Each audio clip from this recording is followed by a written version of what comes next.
Yeniden merhaba arkadaşlar. Bu kutuyu, paketi Bursa'dan Mustafa abi bana göndermiş.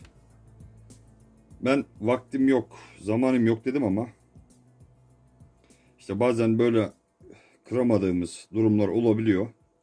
Şimdi bu anakartta ne sorun var ona bakalım.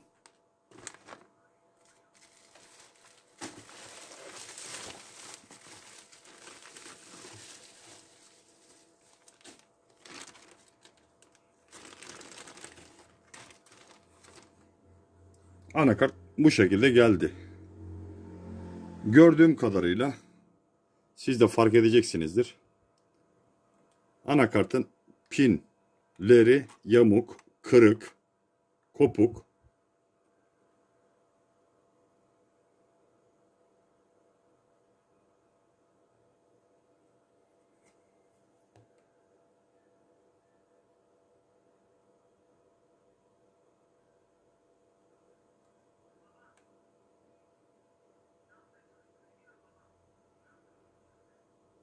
Anakartın çalışıp çalışmadığını bilmiyoruz. Denemedim arkadaşlar. Çünkü işlemci takmam bu şekilde. Çünkü pinin bir tanesi geriye bükülmüş. Eğer ben işlemciyi takarsam, yani bu gönderdiği X5450 işlemciyi takarsam buna ve mandalı bastırırsam o pin de kırılacaktır arkadaşlar. Yanlış bir iş yapılmış. Bu anakartın çalışıp çalışmadığını da bilmiyorum. Önce o pini düzeltmeye çalışalım. Ancak o pini ben düzeltirken kırılacaktır arkadaşlar. Ben öyle tahmin ediyorum. Umarım kırılmaz, kopmaz. Mustafa abinin de işini görmüş oluruz. Bakalım, deneyelim. Ne oluyor, ne gidiyor. Ben size daha önce göstermiştim arkadaşlar. Bu şekilde bende bir takım var. Bu boru tornavida takımı.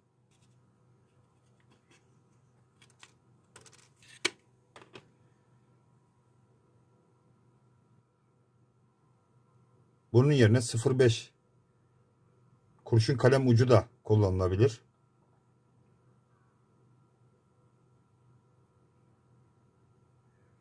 Bu belki biraz daha borunun çapı küçük olabilir. Yani olmayanlar için tavsiye ediyorum. Bakalım bu bükülen ya da kopan pinlere müdahale edip anakartı çalıştırabileceğiz mi? Önce kırılmakta olan pini düzelteceğim. Siz de takip edin. Bakın.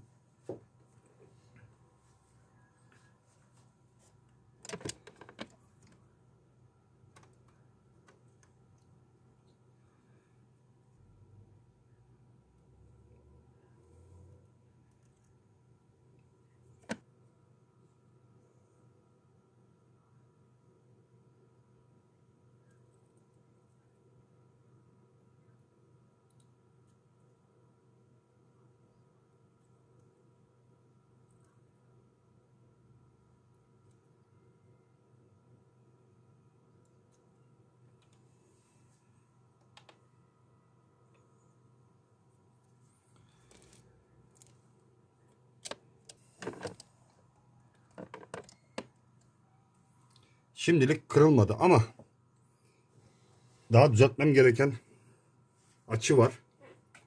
Bu çok hassas bir iş arkadaşlar. Böyle basit bir iş değil.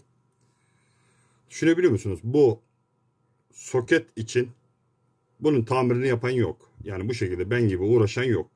Bunun komple LGA soket ısı verilerek eritiliyor. Bu soket çıkartılıyor. Çin'den satın alınan herhangi bir LGA soket, yani anakarta uygun soket pin takımı tekrar lehimleniyor. Peki daha sonra ne oluyor? O uygulama yapılan anakartın tekrar çalışma ihtimali biraz düşük. Neden? Çünkü bu görmüş olduğunuz anakart devresi, yani bu kalınlığa aldanmayın. Anakartın şu devre plaketinin kalınlığına aldanmayın. Yani bu devre plaketinin içinde yollar var. Biz bunları göremeyiz.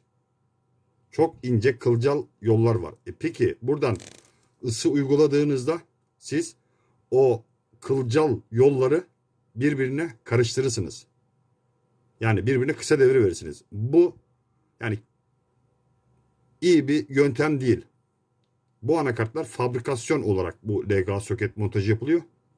Siz bunu mevcut anakartın üzerine ısıl işlemi yapıp tekrar değiştirme işlemi yaparsanız ki bu anakartın çalışma ihtimali çok düşük olur. Yani kesin çalışır demek biraz bana yanlış geliyor gibi. Bilmiyorum. Bu anlattıklarımdan bir şeyler çıkartın arkadaşlar. Anlamaya çalışın. Devre yolları birbirine karışırsa ısıdan dolayı yani lehimlemek önemli değil. Alttaki devre yolları birbirine karışırsa sorun başlar. Birbirine karışırsa haliyle kısa devre verecektir.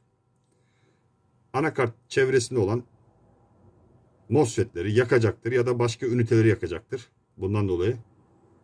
Bu bir düşük ihtimaldir. LGA soket değişimi. Profesyonel olarak yapanlar vardır. Sonuç alanlar da vardır. Ben kesin bu demiyorum ama bu benim tavsiyem ya da benim önerim diyeyim. Tavsiyem demeyeyim de önerim. Yani pek sonuç alınacak durum meydana gelmez. Öyle düşünüyorum. Bu şekilde eğer el beceriniz varsa mevcut pini düzeltebiliyorsunuz ya da mevcut LGA sokete pin ekleyebiliyorsanız en garantisi budur arkadaşlar bence.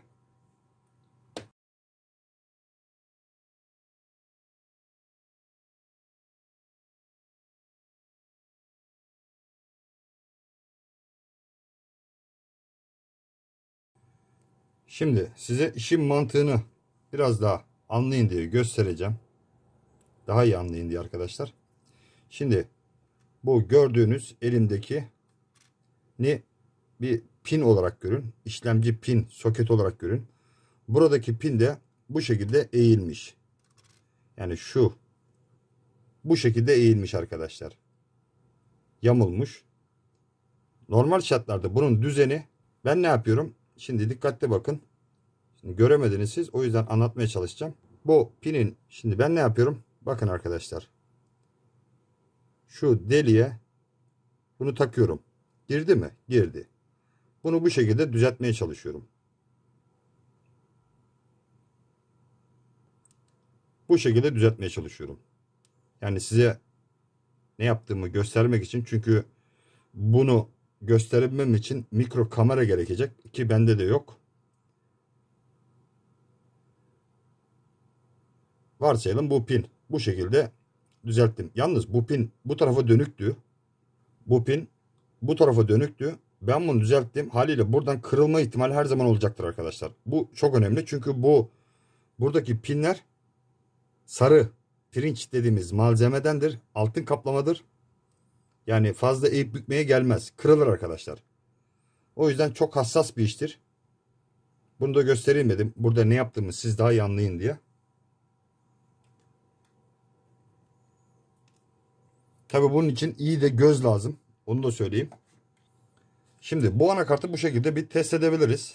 Hani benim nazarımda pinlerin birbirine temas etme olanağı yok.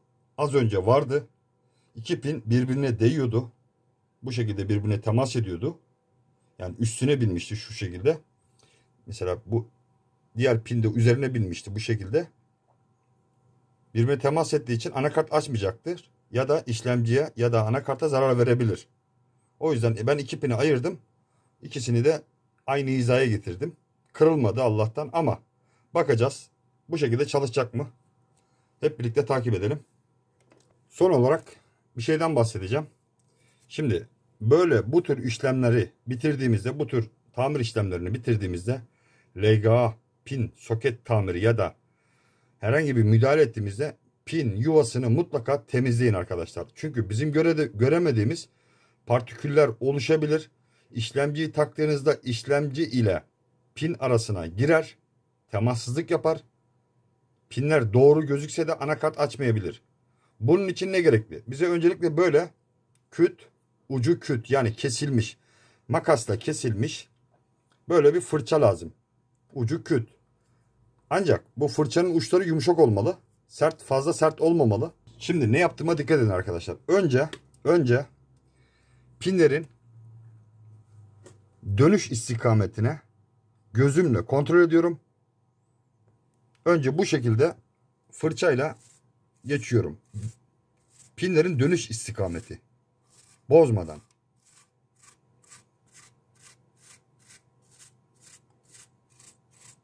Bunu fazla bastırmayacaksınız. Bu çok hassas bir iş. Burada ben sorumluluk kabul etmiyorum arkadaşlar. Yani yapacağınız her şeyden siz sorumlusunuz.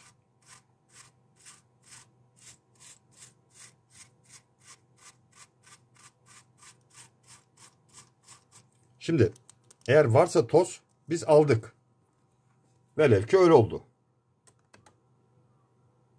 Hani toz vardıysa aldık. Peki şimdi ne yapacağız? Kontak sprey yağlı. Fazla olmamak şartıyla kontak sprey sıktık yağlı.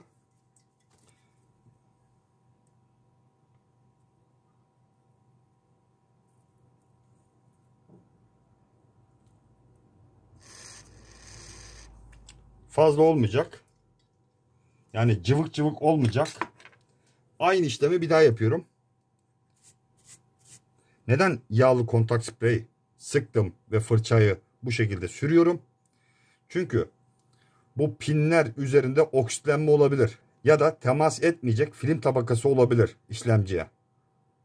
Burada her türlü riski devre dışı bırakmış oluyorum. Yine aynı şekilde pinlerin döndüğü yöne doğru fırçayla çekiyorum fazla bastırmadan. Bunu ters çevirmeyin arkadaşlar. Ters çekmeyin sakın ha. Eğer bu şekilde ters çekerseniz pinler kalkar. Çok tehlikeli.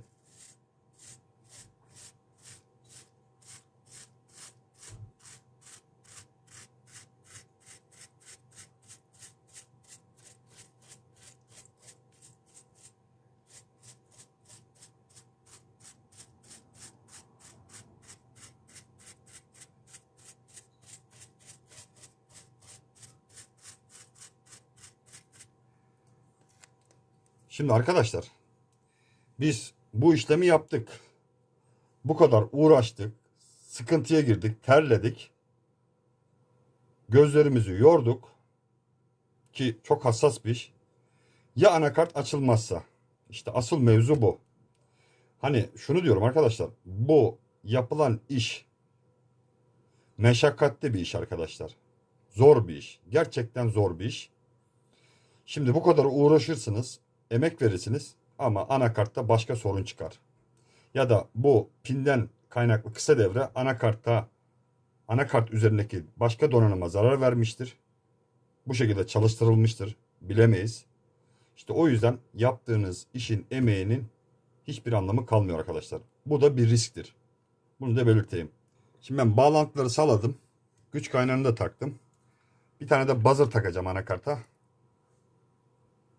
Böyle.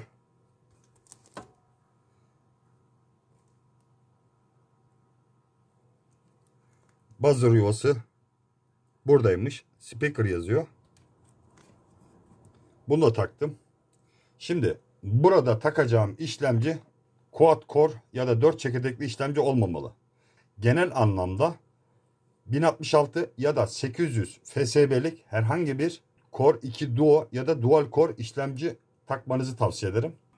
Son olarak şimdi bu tür işlerde güç kaynağınız kaliteli olmak zorunda. Bunu da belirteyim. Yani güç kaynağınız eğer kaliteli değilse bu iş olmaz. Kaliteli bir güç kaynağıyla bu işi yapmanızı şiddetle tavsiye ederim arkadaşlar.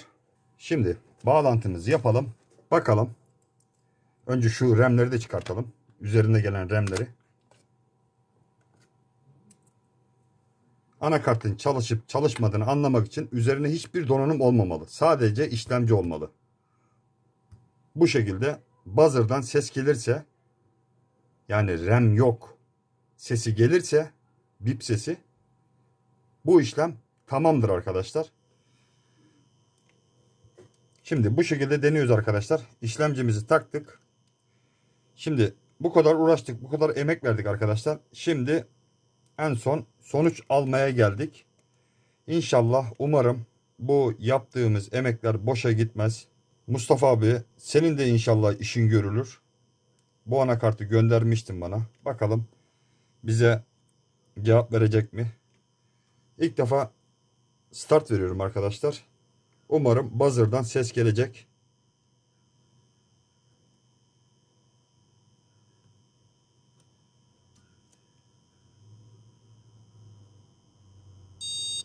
Evet arkadaşlar. Buzzer'dan ses geldi. Yani bu demek oluyor ki bize RAM tak diyor. Anakartımızı çalıştırdık. Başardık arkadaşlar. Mustafa abi, Bursa'dan Mustafa abi, gözün aydın abi. Anakartın kurtuldu. Bunu torunlarına verebilirsin. Torunlarını sevindirebilirsin Mustafa abi. Ben de çok sevindim.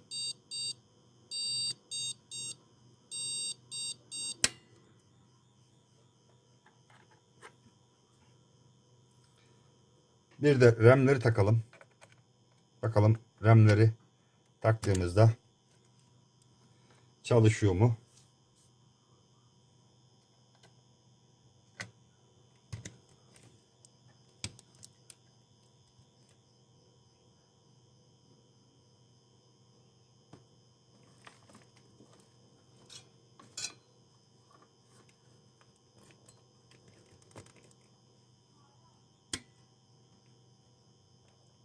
Tekrardan start veriyorum.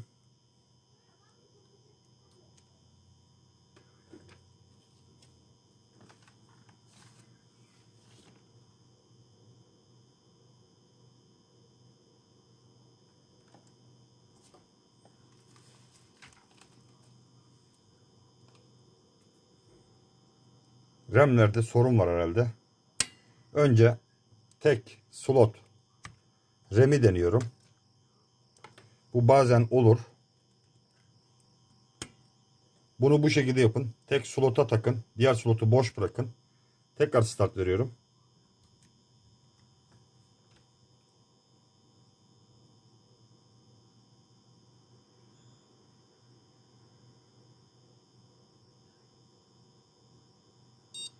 Evet, açıldı. Açıldı arkadaşlar. Size de göstereyim.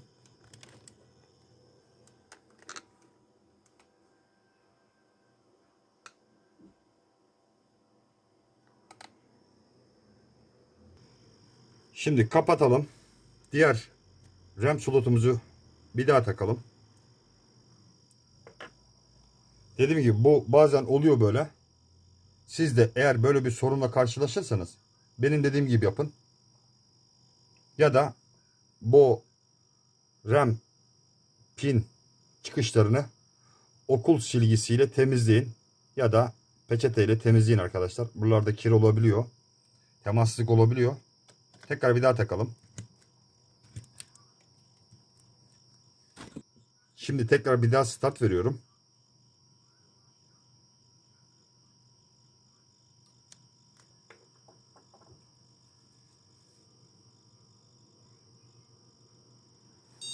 Evet, açıldı arkadaşlar tekrar. Yani bakalım ne görüyoruz. Ona da bakalım.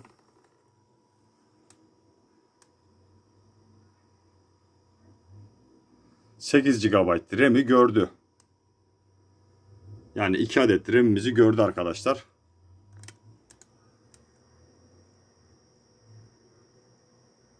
Evet Mustafa abi. Gözün aydın. Anakartını kurtardık. Bunu bu şekilde kullanabilirsin. Evet arkadaşlar. Biraz detaylı anlatmaya çalıştım bazı konuları. Anakart işlemci pin tamiri konusunda. Bu işler zor işler arkadaşlar. Hassas işler. Basit işler değil. Biraz el becerisi. Biraz mantık. Biraz tecrübe. Ben böyle diyorum. Umarım bu videodan da faydalanırsınız. Benim tek istediğim bu. Sizler de bu tür başarılar elde edin. Yapın. Elinize bu tür atıl, köşede duran anakartları tekrar kullanıma kazandıralım. Tekrar kullanalım. Bunların hepsi milli servet. Çünkü biz bunlara para vermişiz. Dolar üzerinden maalesef. Bunların köşede durması bizim için zarar. ülkemiz için zarar. Bu videomu da seyrettiğiniz ve izlediğiniz için hepinize teşekkür ederim. Hepiniz Allah'a emanet olun arkadaşlar.